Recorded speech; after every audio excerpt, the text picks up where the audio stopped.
Welcome to the video. I'll be going over my favorite plays in Draftkings this week for week 7. We're going to kick things off here with the elite options at quarterback this week. Starting off with Jared Goff, he's averaging 320 passing yards and 2 touchdowns an outing, and is ranked 3rd in total QBR this year. 49ers pass D is terrible and is really banged up. In 6 games this year, they have allowed 14 passing touchdowns and have only picked off 1 pass. Last year in this matchup, Goff went for 303. Cam Newton is always in play with his rushing upside, as he is averaging 9 carries for 42 yards a game, which gives him a nice floor to work with each week. He's also connecting on a career-high 66% of his passes. He should be able to wear out this defense and pull through his price point. And Kirk Cousins' receivers always put him in play for me, especially versus a Jets secondary that Thielen and Diggs should eat up, so that puts him in the elite option this week. Going into the solid plays, Jameis Winston and Baker Mayfield in the same game are interesting options to me, as I think we see a shootout. Mayfield and his receivers have not been connecting this year, but a matchup with Tampa should fix this. They have allowed at least 120 QBR in 4 out of 5 matchups this year, and 356 passing yards a game. If that wasn't enough, they have allowed a league-worst 16 passing touchdowns and 1 interception. For Jameis Winston, I really just like his weapons, and the Browns' defense has been pretty poor lately, and they should be able to establish a running game, which should open up some passing lanes for him. Andrew Luck also makes the cut this week. He has thrown the most passes in the league this year, with 288, and that averages out to almost 50 per game. That volume alone puts him in play, and he also has 6 touchdowns in 2 home games this year. And really, this is just a million maker option here. It's not for the week, but throwing a lineup out there with Derek Anderson at 4K can really open up your lineup. And you could also pair him with Zay Jones. Alright, running backs. Once again, Todd Gurley tops the list, and for some reason, DraftKings lowered his price after having his best game of the season, making him the uber chalk this week. That's chalk we're going to have to eat. Next on the list is Zeke, who's averaging 125 yards and 23 touches per game this season. And even though the Redskins have been solid against the run, it should be no match for Elliott and his offensive line. And again, his price is just too cheap. And last of the high-end options, the Panthers are 3rd in run offense DVOA, so if they want to run the ball and commit to it, it shouldn't be a problem for them. With the tough matchup, I think this leads to some more receptions out of the backfield for CMC, and he provides a nice floor on DK where it's PPR. Alright, let's move over to the mid-range. Shady is facing a really weak Colts defense and should be the main focal point of the offense. In the past 2 games, he has 45 touches for 200 yards. And next, Alex Collins should get the majority of the touches here against New Orleans, but he's always 1 fumble away from riding the bench, so he is a risky play. And on to the bargain bin backs. My first one up is Kerryon Johnson.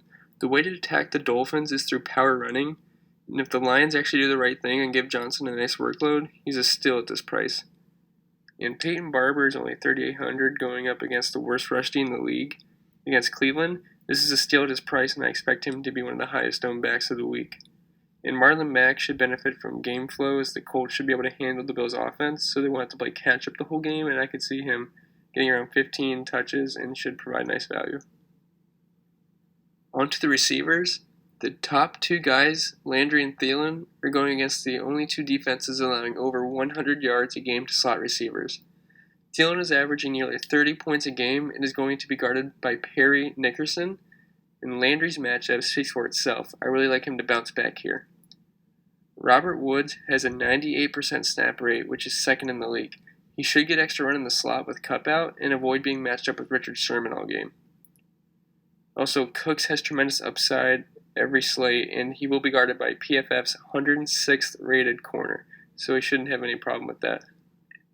On to the mid-range, I think Golden Tate is a good play versus Miami with his price, but I was reading there might be some bad weather concerns, so I may back off.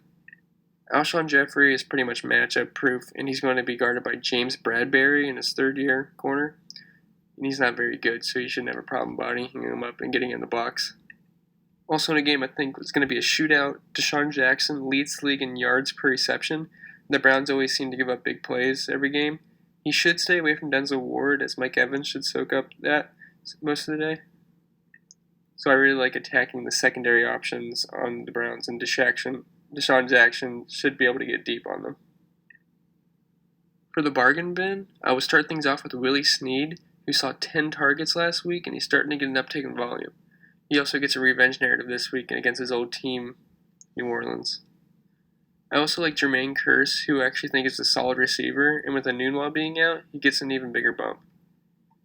And Torrey Smith is more of a dart throw, but he's in here because he will be guarded by Jalen Mills, who is one of the slowest corners in the league, and Smith's a burner. I have Ertz listed here just because of the matchup and how good he is, but I will personally not be using him as I will not be paying up for tight ends because I want to get the big backs in. My favorite play by far is David Njoku versus Tampa Bay. I said in my previous video that tight ends always smash versus the Bucks, and Njoku's very talented. He just needs to learn how to catch the ball better, and I would be shocked if he doesn't find the end zone and have at least 50 yards. And if you want to get it off Njoku for some reason, who I think will be chalk, the Jets have been really bad versus tight ends this year, and Rudolph is a good bet to get a couple of catches and score, but I don't think he has much as upside. For defenses, I do not really have a strong stand on any of them. I think the Colts will be the chalk versus the Bills, and I am willing to play them. I also think Jacksonville gets back on track, and the Rams make me nervous, but they are viable versus the 49ers. Alright guys, here's a quick example of a cash game lineup I threw together based off the information I gave.